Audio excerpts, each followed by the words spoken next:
एक सम्राट बूढ़ा हो गया था। उसके 3 लड़के थे और तीनों के बीच में उसे निर्णय करना था कि किसे राज्य को सौंप दे। बड़ी कठिनाई थी। वे तीनों लड़के सभी भांति एक दूसरे से ज्यादा योग्य थे। तय करना कठिन था किसकी क्षमता, किसकी योग्यता ज्यादा है। तो सम्राट ने अपने बूढ़े नौकर को पूछा, जो कि गांव का एक किसान था। उससे पूछा, मैं कैसे इस बात की पहचान करूं, कैसे इस बात को जानूं कि कौन सा युवक राज्य को संभाल सकेगा और विकसित कर सकेगा। उस किसान ने कहा, सरल और छोटी सी तरकीब है। और उसने कोई तरकीब सम्राट को बतलाई। एक दिन सुबह सम्राट ने अपने तीनों लड़कों को बुलाया और उन्हें एक एक बोरा गेहूं का भेंट किया और कहा, इसे संभाल के रखना, मैं तीर्थ यात्रा पर जाता हूं। शायद वर्ष लगे, 2 वर्ष लगे। जब मैं लौटूं तो तुम उत्तरदायी होगे इस अनाज के जो मैंने तुम्हें दिया। इसे सुरक्षित वापस लौटाना जरूरी है। ये दायित्व सौंप के वो सम्राट तीर्थ यात्रा पर चला गया। बड़े लड़के ने सोचा, गेहूं को संभाल के रखना जरूरी है। उसने तिजोरी में गेहूं बंद कर दी और भारी ताले उसके ऊपर लटका दिए ताकि एक भी दाना खो न जाए, और पिता जब लौटे तो उसे पूरे दाने वापस किए जा सके। उससे छोटे भाई ने सोचा, दाने तिजोरी में बंद करके रख दूंगा, पता नहीं पिता कब तक आए, दाने सड़ जाएं और राख हो जाएं तो मैं क्या लौटाऊंगा। तो उसने उन दानों को एक खेत में फेंकवा दिया ताकि उनसे फसल पैदा हो, और जब पिता आए तो ताजे दाने उसे वापस दिए जा सके। लेकिन उसने खेत में इस भांति फेंकवा दिया जैसा कोई किसान कभी खेत में दानों को नहीं फेंकता है। न तो उसने ये बात देखी कि उस खेत के कंकड़ पत्थर अलग किए गए हैं, न उसने ये देखा कि उस खेत की घास पात दूर की गई है। उसने इस बात की कोई फिक्र न की। वो कोई किसान न था, वो एक राजकुमार था।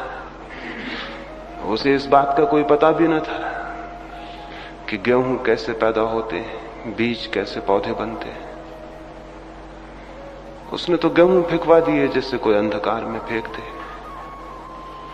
और जहां फेंकवा दिए न तो उस जमीन की जांच की गई कि वो जमीन कैसी थी, वहां अनाज पैदा होगा या नहीं होगा।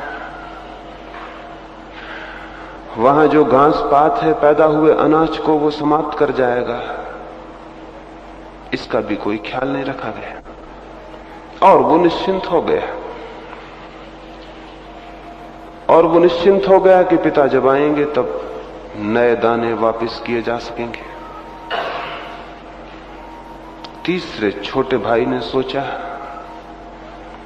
दानों को घर में बंद करके रखना तो नासमझी होगी, नष्ट हो जाने के सिवाय और क्या परिणाम होगा। जैसा बड़े भाई ने किया है वैसा करने को वो राजी न हुआ। दानों को बो देना जरूरी था, लेकिन अंधेरे में और अपरिचित जमीन पर और बिना तैयार की गई जमीन पर फेंक देना भी ना समझी थी। शायद जैसा दूसरे भाई ने किया था, उससे भी दाने नष्ट हो जाएंगे। तो उसने एक खेत तैयार करवाया, उसकी भूमि तैयार करवाई, उसकी मिट्टी बदलवाई, उसके कंकड़ पत्थर दूर किए, उस पर घास पात उगता था उसे फेंकवाया, उसमें पुराने पौधों की जड़ें थी उनको दूर किया, और जब भूमि तैयार हो गई तो उसने वो अनाज उसमें बो दिया। कोई 3 वर्ष बाद पिता वापस लौटा। बड़े लड़के ने तिजोरी खोल के बता दी, वहां राख का ढेर था और कुछ भी नहीं। पिता ने कहा, मैंने तुम्हें जीवित दाने दिए थे जिनमें बड़ी संभावना थी, जो विकसित हो सकते थे और हजारों गुना हो सकते थे 3 वर्षों, लेकिन तुमने उन सारे दानों को मिट्टी कर दिया। जो जीवित थे वो मृत हो गए, जो संभावना थी वो समाप्त हो गई, जो विकास हो सकता था वो नहीं हुआ। राज्य देकर तुम्हें मैं क्या करूंगा, उस राज्य की भी यही दशा हो जाएगी। दूसरे युवक से पूछा, कहां हैं दाने? वो उस पथरीली जमीन पर ले गया जहां उसने दाने फेंकवा दिए थे।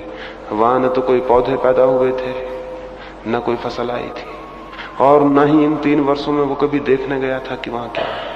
वहां तो घास पात खड़ा हुआ था, वहां तो जंगल था। उसके पिता ने पूछा, कहां है दाने? उसने कहा, मैंने तो बो दिए थे, उसके बाद मुझे कोई भी पता नहीं। पिता ने पूछा, कैसी जमीन पर बोए थे? उसने कहा कि ये भी मुझे कुछ पता नहीं, इसी जमीन पर फेंकवा दिए थे।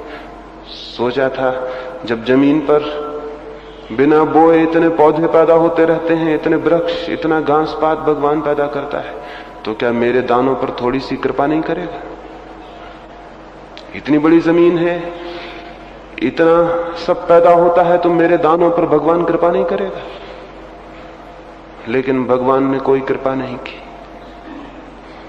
वे दाने सड़ गए होंगे, दब गए होंगे, उनमें अंकुर भी नहीं आए होंगे, और हो सकता है अंकुर भी आए हों तो उनकी जड़ें न पहुंच सकी होंगी जमीन तक, पत्थरों ने रोक ली होंगी। हो सकता है उनकी जड़ें भी पहुंच गई हों, तो वे घास पात में कहां खो गए होंगे, किसको क्या पता था। न उनकी पहले से भूमि तैयार की गई थी और न पीछे उनकी कोई रक्षा की गई थी। उसके पिता ने कहा, राज्य तुझे भी देने में मैं असमर्थ हूं,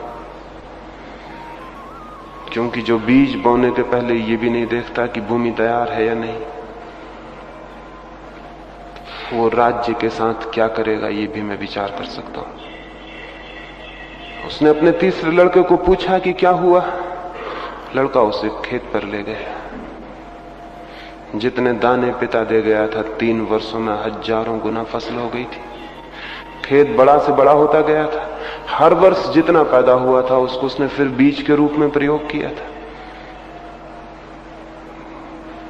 पिता देख के हैरान हो गया। एक लहलहाता खेत खड़ा हुआ था जिसमें जिंदगी थी, हवाएं जिसकी सुगंध को दूर तक ले जा रही थी, सूरज की रोशनी जिसके ऊपर चमक रही थी और प्रसन्न हो रही थी। उसके खेत को देख के पिता का हृदय भी उतना ही हरा हो उठा और उसने कहा, राज्य को तू ही संभाल सकेगा, क्योंकि जो छोटे छोटे बीजों को भी नहीं संभाल सकते, वो इतनी बड़ी विराट संभावनाओं को संभालने के मालिक नहीं हो सकते। वो राज्य उस छोटे लड़के को दे दिया गया। ये कहानी मैं क्यों कहता हूं?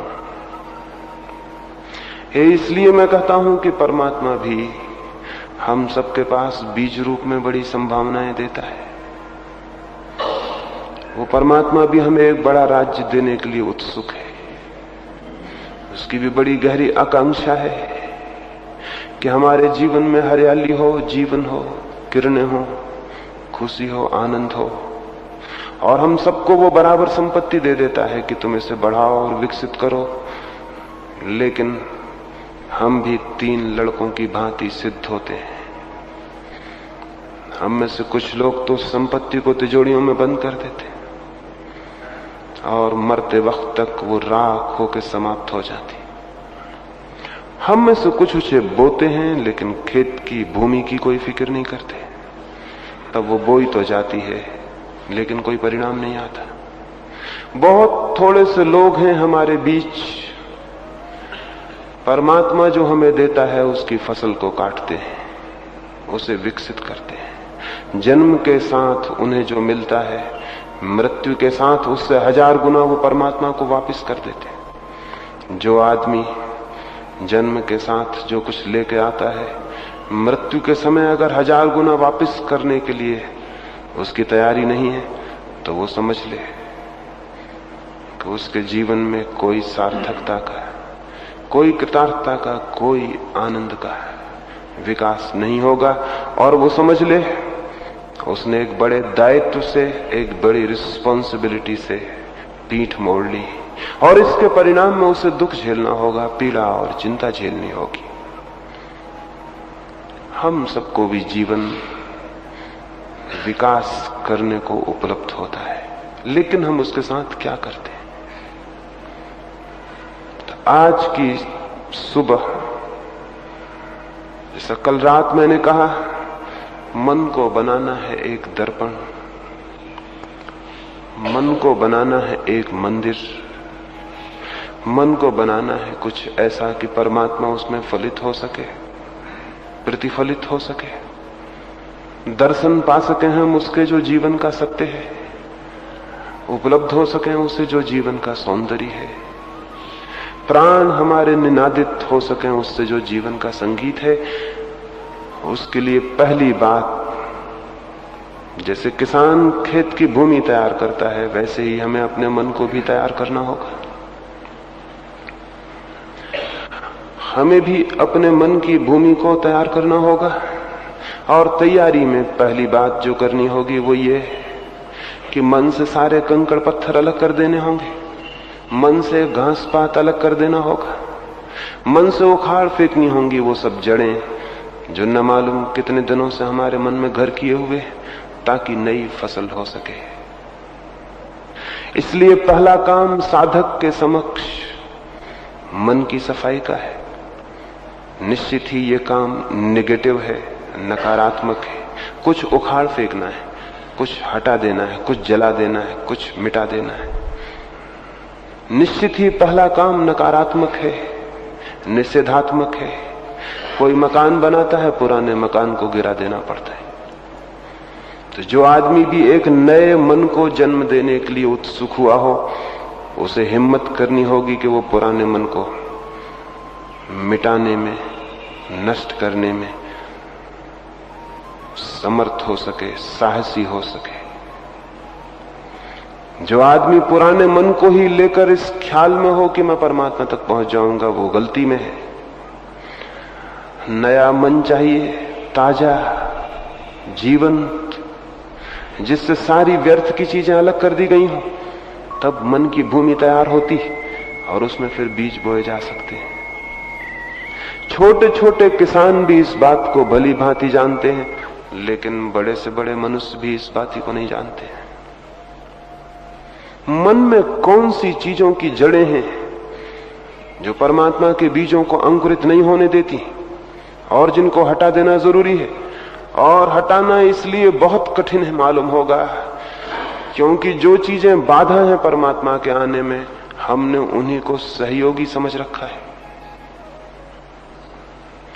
जो द्वार नहीं है, दीवार है, उसी को हमने द्वार समझ रखा है।